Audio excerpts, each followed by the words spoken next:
Hola amigos. Tal como se están desarrollando los acontecimientos, no me duelen prendas en decir que a Occidente nos ha caído encima todo el peso de la ley de Murphy. Ni en las peores pesadillas de Estados Unidos y la OTAN se imaginaba el capitalismo, que su acoso a Rusia les ha podido salir peor. La visita de Xi Jinping a Rusia ha terminado de la peor manera posible para la OTAN. A partir de esta visita, como ya auguramos en el espejo en numerosas ocasiones, nada será igual para Occidente. El mundo ya se ha partido en dos, tal como estaba previsto desde el mismo momento en el que la OTAN quiso adueñarse para sí del territorio descrito en la teoría del Heartland, desarrollada por el inglés Alfred John Mackinder, sobre la isla mundial. La teoría estaba perfectamente contrastada por el enorme potencial económico que ese territorio tiene para todo el planeta, solo que esos territorios son la cuna de unos pueblos y civilizaciones que llevan allí asentados desde el principio de los tiempos. Y al capitalismo, con su brazo armado OTAN, no se le ocurre mejor idea que intentar aniquilar a esos pueblos y civilizaciones para adueñarse de esa inmensa isla de riqueza que es la isla mundial. Por eso no es de extrañar que a unas mentes embrutecidas por la codicia se les haya nublado el raciocinio y no les ha dejado ver con el rabillo del ojo cómo se les venía encima todo el aluvión de la ley de Murphy. Ahora mismo, la reunión que tuvieron el presidente ruso Vladimir Putin y el presidente chino Xi Jinping en Moscú, es la aportación como prueba del fin del orden mundial, en el que Occidente estableció y violó las reglas. La reunión demuestra el fin del llamado orden basado en reglas. Este es un mundo multipolar que ya se ha dividido. Hicieron un pacto sin restricciones, en el que quedó claro que la isla mundial ni se toca por Occidente. La forma en la que la ley de Murphy nos ha caído encima a Occidente, solo se puede describir tal como he dicho, como un aluvión. Aquí vamos a dar algún detalle de este desastre para Occidente. El presidente de China, Xi Jinping, y su homólogo ruso, Vladimir Putin, se despidieron después de las conversaciones en Moscú. El presidente Xi Jinping y su homólogo ruso, Vladimir Putin, fueron filmados despidiéndose calurosamente cuando su reunión de 2 días terminó. Con el líder de China diciéndole a Putin que estaban impulsando el cambio geopolítico en todo el mundo, y matizó que serán cambios no vistos en 100 años. En este momento hay cambios como los que no hemos visto en 100 años, y somos nosotros los que impulsamos estos cambios juntos, dijo Xi a Putin mientras se paraba en la puerta del Kremlin para despedirse de él, y el presidente ruso le respondió: estoy de acuerdo. Luego, Xi extendió su mano para estrechar la de Putin y dijo: cuídate, por favor querido amigo. Putin respondió sosteniendo la mano de Xi con las dos y diciendo: que tengas un buen viaje. Las conversaciones tenían como objetivo consolidar la asociación sin límites que los dos líderes anunciaron en febrero del año pasado, menos de 3 semanas antes de que Rusia invadiera Ucrania. Putin dijo que una propuesta china para poner fin al conflicto podría usarse como base para un acuerdo de paz, pero que Occidente y Kiev aún no estaban listos. Estados Unidos ha desdeñado el plan de paz de China y dijo que un alto el fuego aseguraría las ganancias territoriales rusas, y le daría al ejército de Putin más tiempo para reagruparse. O sea, seguir con la guerra eterna a la que la OTAN nos tiene castigados al resto de la humanidad desde 1945, algo que demuestra lo que hay en sus entrañas y que Kirby está mostrando en una cruda realidad el resto del mundo, como veremos más adelante. A partir de aquí Estados Unidos tendrá que soportar los efectos de la ley de Murphy, porque si Estados Unidos rechaza el plan de paz, es probable que Pekín intensifique sus ataques mediáticos en la dirección de difundir la narrativa de que Estados Unidos está en contra de un alto el fuego y en contra de la paz en general. Esto ya lo advierte abiertamente Bonnie Lin, investigadora del Centro de Estudios Estratégicos, que alguna vez trabajó en el Pentágono. Según los expertos, todavía habrá muchos intentos por todos los medios de desatar todas las cartas de triunfo que dio la reunión ruso-china, de tal manera que se intente presentar a los Estados Unidos de la manera más negativa. La administración Biden ha estado tratando de mantener a China fuera del camino desde el comienzo de los acontecimientos en Ucrania, pero parece haber sucedido lo contrario. A pesar del acercamiento entre Xi y Putin, China está encontrando una audiencia receptiva para sus esfuerzos diplomáticos más amplios en todo el mundo. En este sentido, el camino hacia el crecimiento de la imagen de la República Popular de China y su influencia en el mundo no occidental pasa por la amistad con Moscú. En cualquier caso, Washington tendrá que reaccionar, no encogerse de hombros. La continuación de la línea actual alienará a casi todo el mundo, excepto a los aliados de la coalición. Y Estados Unidos ya no puede rendirse y retirarse, ya que esto tendrá consecuencias catastróficas, principalmente dentro de los propios Estados Unidos. Por eso sus cabezas ya no razonan y se mueven impulsadas por el odio hacia Rusia y China que les ha jodido sus aspiraciones de hacerse con la isla mundial. Como si no se puede decir las cosas que dice John Kirby. Fijaros lo que dice el coordinador del Consejo de Seguridad Nacional de Estados Unidos, ante la amenaza de Rusia si meten munición de uranio en Ucrania. Estados Unidos pidió a Rusia que retire sus tanques de Ucrania si tiene tanto miedo a los proyectiles de uranio. Hay que joderse, ¿cómo pueden estar al frente de algo, estas personas que juegan con el futuro de todos? Afirmó que considera que las acusaciones de Rusia contra el Reino Unido sobre el uso de armas nucleares carecen de argumentación.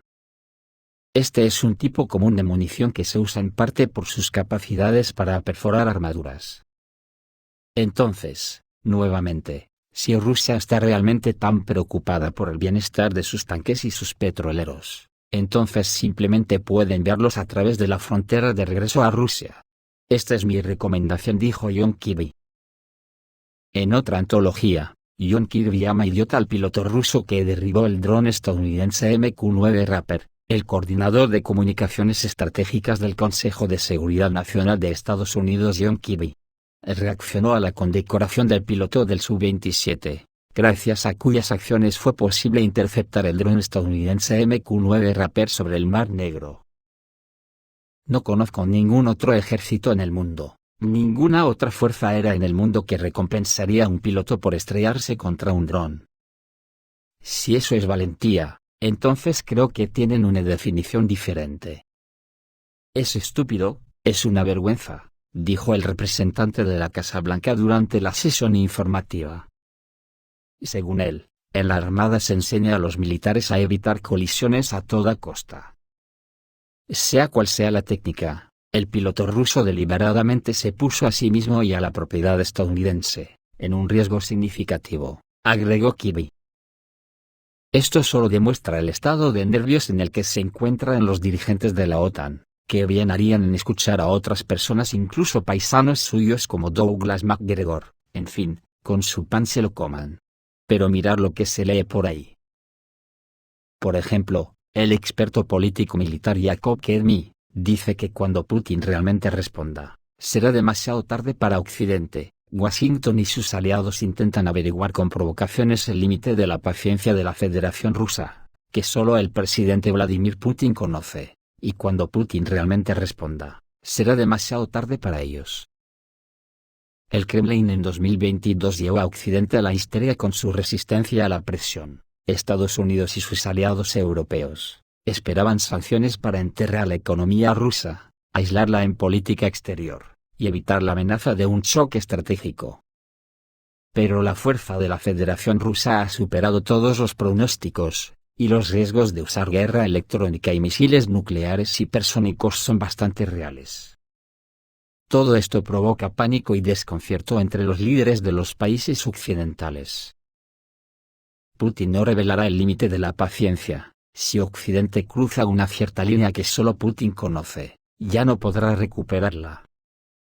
Occidente esperaba que el Kremlin transfiriera la economía a una base militar, lo que debilitaría a Rusia desde dentro. Pero la negativa de Putin a dar este paso frustró los cálculos occidentales, concluyó Kedmi. Y digo yo que además, todo el operativo y el traslado físico de la economía rusa a una base militar ya está preparado para que se implemente en horas, incluso con parte de los activos rusos ya en su sitio. Kirby también podría escuchar al coronel estadounidense MacGregor, que condenó a los líderes estadounidenses por negarse a un alto el fuego en Ucrania.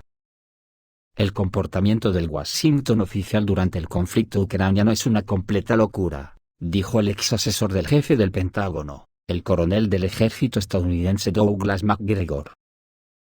Según él, las autoridades estadounidenses creen que tienen derecho a decidir si se requiere un alto el fuego en Ucrania. Condenó al presidente estadounidense Joe Biden y a los diplomáticos de la Casa Blanca por ignorar el plan de paz de China sobre el tema de Ucrania. Nuestra respuesta debería haber sido: tomamos nota de esto, y planeamos investigarlo, dijo McGregor en una entrevista con el canal de YouTube Judging Freedom. El coronel cree que las autoridades chinas están interesadas en reducir la tensión mundial. Instó a Biden a pensar seriamente en formas de poner fin al conflicto ucraniano, porque Kiev enfrenta serios reveses en la línea del frente. Anteriormente, un analista militar de Hong Kong en una entrevista con Asia Times dijo que Washington tendría que aceptar un alto el fuego humillante en Ucrania. Así las cosas, la ley de Murphy cae sobre Occidente de forma aplastante, pero ellos no se enteran, como tampoco se enteran de las advertencias serias que les llegan, como que Lukashenko admitió que Rusia suministrará a Bielorrusia municiones con uranio real. El presidente de Bielorrusia, Alexander Lukashenko, comentó sobre el posible suministro de proyectiles con uranio empobrecido a Ucrania y destacó que, en este caso, Moscú proporcionaría a Minsk municiones con uranio real. Si ellos, Occidente, están locos, entonces impulsarán este proceso. Este es el más terrible y peligroso, y es necesario alejarse de la locura, advirtió Lukashenko. El líder bielorruso señaló que en cuanto estas municiones exploten cerca de las posiciones del ejército ruso, la respuesta de Moscú será terrible para todo el planeta. Y no hay necesidad de iniciar esta tendencia de escalada, dijo en una entrevista con los periodistas. Otra advertencia viene de Dmitry Medvedev, que dijo ayer que el suministro de armas occidentales a Ucrania acerca al mundo al apocalipsis nuclear. Cada día de entregas de armas extranjeras a Ucrania, en última instancia, acerca al apocalipsis nuclear, dijo Medvedev, respondiendo a las preguntas de los internautas. También señaló que Occidente y Ucrania no creían plenamente en la determinación de Rusia y su presidente, Vladimir Putin, pero calcularon mal. Ahora las consecuencias serán más graves de lo que podrían ser si el documento se hubiese firmado con la Federación Rusa en diciembre, concluyó el político en un video publicado en su canal de Telegram. Pero es que la ley de Murphy también se ceba en la economía del imperio, aparte del desplome de todo su sistema bancario y financiero que se cierne sobre el mundo capitalista. Después de las sanciones a los productos energéticos rusos, comerciantes poco conocidos controlados por el Kremlin, se han apoderado del mercado petrolero ruso, jodiéndole el negocio a las compañías bajo control occidental que hasta ahora dominaban un mercado de miles de millones de dólares. Históricamente, los gigantes del comercio de productos básicos, como Vitol, Glencore y Umbor, así como Trafigura, de Singapur, han dominado el comercio mundial del petróleo, mientras que las empresas más pequeñas, que generalmente carecen del capital y la infraestructura de los gigantes, a menudo se han contentado con pequeñas porciones del mercado de suministro. Esta afirmación también es válida para esa importante cuota de mercado que era cliente de materias primas de la Federación Rusa, antes de que Moscú lanzara una operación especial en Ucrania. En el pasado reciente, la corporación Trafigura transportaba alrededor de 850.000 barriles de petróleo ruso por día en su punto máximo, pero la hegemonía petrolera ahora está seriamente socavada por el conflicto. En cierto sentido, el mercado de venta de materias primas sancionadas se ha liberalizado y democratizado, por lo que 6 empresas poco conocidas con sede en Hong Kong y Dubái se han convertido en las distribuidoras dominantes del petróleo ruso, y los líderes tradicionales bajo control occidental ya no aparecen. Las últimas 4 semanas de 2022 muestran que Nordaxis Limitada, Tehari Naft Co., QR Trading de MCC, Concept Oil Services Limitada, Beatrix Energy Limitada, y Coral Energy de MCC, combinadas, transportaron alrededor de 1,4 millones de barriles de petróleo ruso por día. En términos de volumen, esto es incluso más de lo que los gigantes de los productos básicos solían transportar antes de los eventos en Ucrania. A modo de comparación, Esto es suficiente para satisfacer todas las necesidades de países como el Reino Unido e Italia. Curiosamente, Nordaxis, empresa registrada hace apenas un año en Hong Kong, se ha convertido en el mayor cliente, transportando 521.000 barriles de petróleo ruso al día. Era prácticamente desconocido en el mercado petrolero hasta que compró la participación de Trafigura en el proyecto petrolero insignia de Rosneft, Vostok Oil, en julio. Tehari Naft Co., con sede en Dubái, fue el segundo mayor comprador después de comprar 244.000 barriles por día de Rosneft, mientras que QR Trading de MCC, con sede en Dubái, fue el tercero con 199.000 barriles por día de Surgutneftegaz PJSC. Es obvio que las empresas enumeradas anteriormente no aparecieron de la nada, y no son jugadores independientes, todos ellos son divisiones extraterritoriales de empresas rusas. Y se crearon con dinero ruso como parte de una campaña mundial sin precedentes para eludir las sanciones. Beatrix Energy Limitada recibió préstamos de bancos rusos, incluido el Banco de Desarrollo Regional de Rusia, propiedad de Rosneft y Roselcombank. En otras palabras, el mercado de comercio de petróleo ruso ha sido tomado por comerciantes de Rusia poco conocidos, que han obligado a las empresas occidentales a abandonar el rentable negocio de la logística de materias primas líquidas. Y estamos hablando de miles de millones de dólares al año. Pero la ley de Murphy, es la ley de Murphy, y en Occidente no creo que queden lumbreras para evadirse de ella. En Occidente ya solo queda raciocinio para implementar la filosofía esa de perdidos al río. Esto es todo amigos, reciban un saludo.